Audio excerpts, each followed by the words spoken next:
ये मुल्क हमारा है, हम इस मुल्क के हैं। इस मुल्क, इस धरती पे कभी कोई कंप्रोमाइज नहीं होगा। सबसे पहले पाकिस्तान, ये आवाज हमारा है और हमेशा रहेगा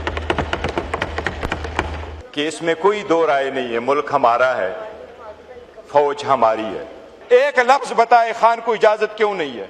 अगर खान के पास मिलने की इजाजत नहीं है तो हमारा यहां बैठने का कोई हक नहीं है। लोगों ने सबसे पहले वोट हमें उसके लिए दिया था। मुंह में राम राम और बगर में चोरी होती है तो तब जाके आवाज़ों में डिस्टर्ब होती है। जनाब स्पीकर, ये एक सजदा जो लोग कहते हैं ना, ये एक सजदा जैसे गनाह समझता है, हजारों सजदों से देता है इंसान आदमी को निजात। गौहर साहब मुख्तसर बात कीजिए जी। बिस्मिल्लाहिर्रहमानिर्रहीम। थैंक यू जनाब speaker for this extra time. और बजट पे बहस होगी लेकिन टाइम आपका गिना जाएगा। अच्छा जैद साहब ने, जी मैं बड़ा मुख्तसर में कह रहा हूँ जनाब स्पीकर। अच्छा जैद साहब ने जिन चीज़ों का जिक्र किया, उन्होंने आवाम की आवाज़ इस पार्लियामेंट में उठाई है और ये आवाम की आवाज़ है।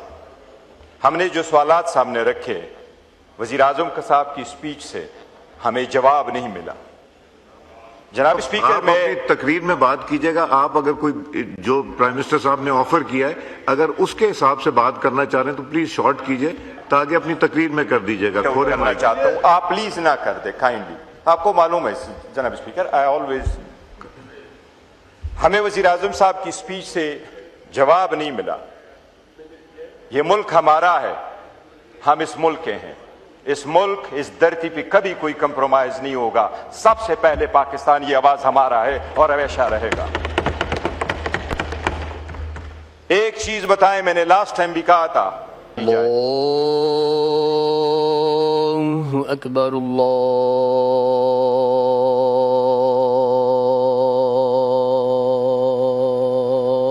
अल्लाहु अकबर, अल्लाहु अकबर,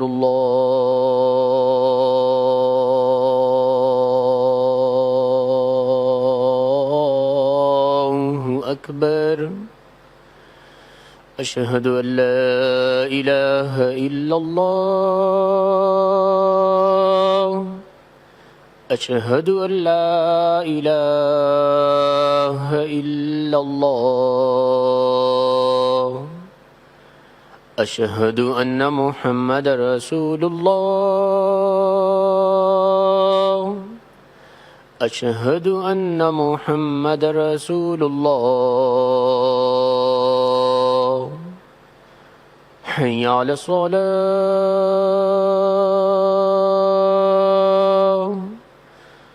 हय्या अला सलाह,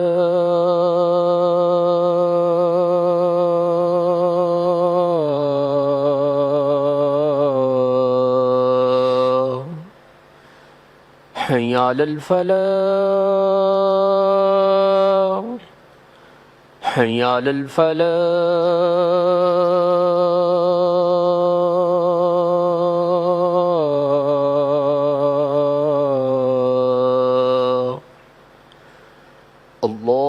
अल्लाहु अकबर,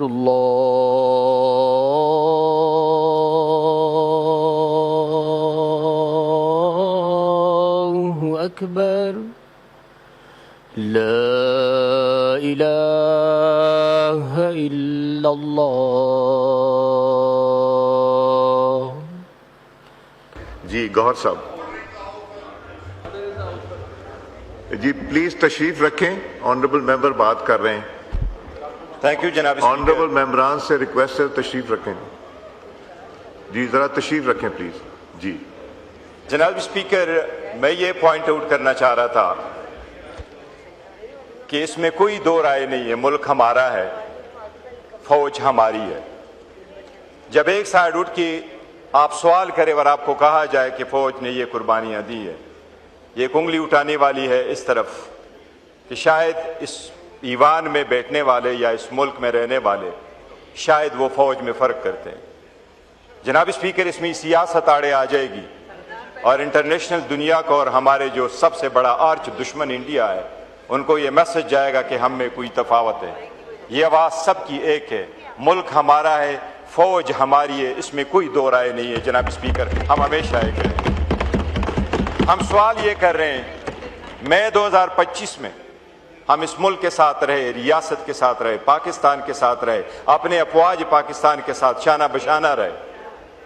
उमर अयूब खान साहब यहाँ थे, हामिद रजा साहब इधर थे, जरताज गुल इधर थी, राय हैदर इधर थे, राय हसन नवाज इधर थे, अहमद चट्टा साहब इधर से, दस्ती साहब इधर थे। They are all gone in जुलाई।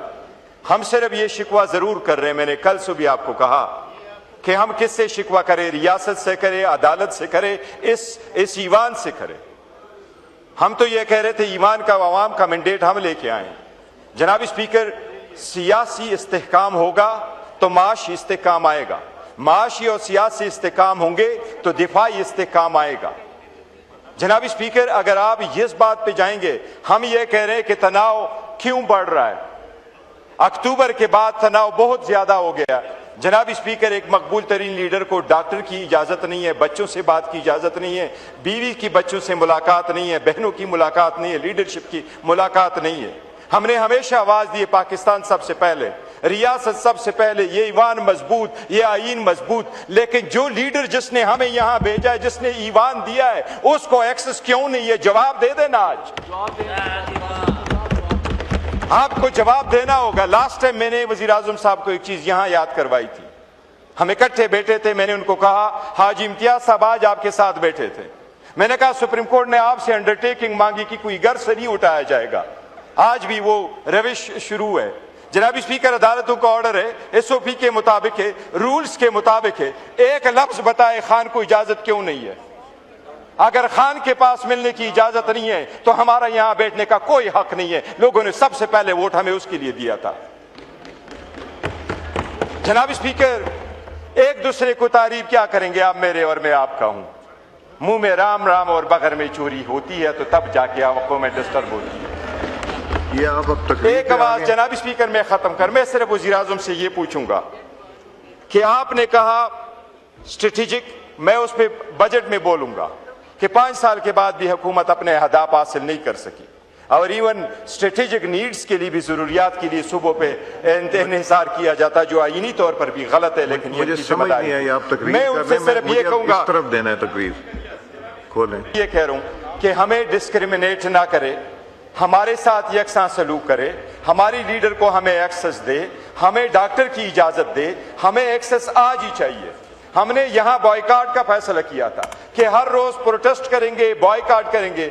वजीर आजम साहब ने लास्ट टाइम ये फरमाया था कि मैं कोशिश करूंगा, पूछ के बताऊंगा, अगर कोई मैसेज आया तो बताए कोई पूछ के आया है कि नहीं आया। ठीक, देखिए जी जनाब स्पीकर, छोटी छोटी चीजें, इसको हम समझते हैं कि ये छोटी चीजें, हमारे लिए ये बहुत अहम है। जनाब स्पीकर, ये पूरा मुल्क इस तशवीश में है कि खान साहब की सेहत का क्या हाल है, उसको एक्सेस क्या हाल है। लोग हमसे पूछ रहे हैं, वो मजीद इन बातों पे नहीं जाता। हम तो ये चाह रहे थे कि एक मिसाकी जमहूरियत हो जाएगा जब हमने इतना बड़ा रोल प्ले किया कि पूरी दुनिया के लिए हम मुज़ाकरात कर सकते हैं। सो आपस में कौम को कैसे डिवाइड करें जब हम हर सूरत में कौम मुल्क के साथ खड़े रहें, लेकिन फिर भी हमें आप दीवार में चुन दे। तो इस दीवार में चुनने से अवाम हमें यह कह रही कि निकल जाओ। हम नहीं निकलना चाह रहे थे, लेकिन अवाम हमें यह कह रही कि निकल जाओ, क्योंकि आपकी यहां पहचान नहीं है। अगर हमारी पहचान वो सूरत में जो सारे वोट हम लेके आए, जनाब स्पीकर, ये एक सजदा जो लोग कहते हैं ना, ये एक सजदा जैसे गनाह समझता है, हजारों सजदों से देता इंसान आदमी को निजात। ये एक बात होगी, अवाम के पास ये पैगाम आएगा कि खान की सेहत कैसी है, उनका पैगाम क्या है, तो तनाव खत्म होगा। जनाब स्पीकर, ये सब कुछ तनाव आपने किया, केसेस आपने हमारे नहीं लगाए, कन्विक्शन है आपने हमारी की, डिस्क्वालिफिकेशन है हमारी की। बराए मेहरबानी इस बात का जवाब दे दे, आपके पास क्यों करिए नहीं है। हम वो मिसाक जमहूरियत के लिए चाह रहे थे कि करे जनाब स्पीकर, ये सख्तियां खत्म करे तो मुल्क तरक्की करेगा। शुक्रिया जनाब साहब।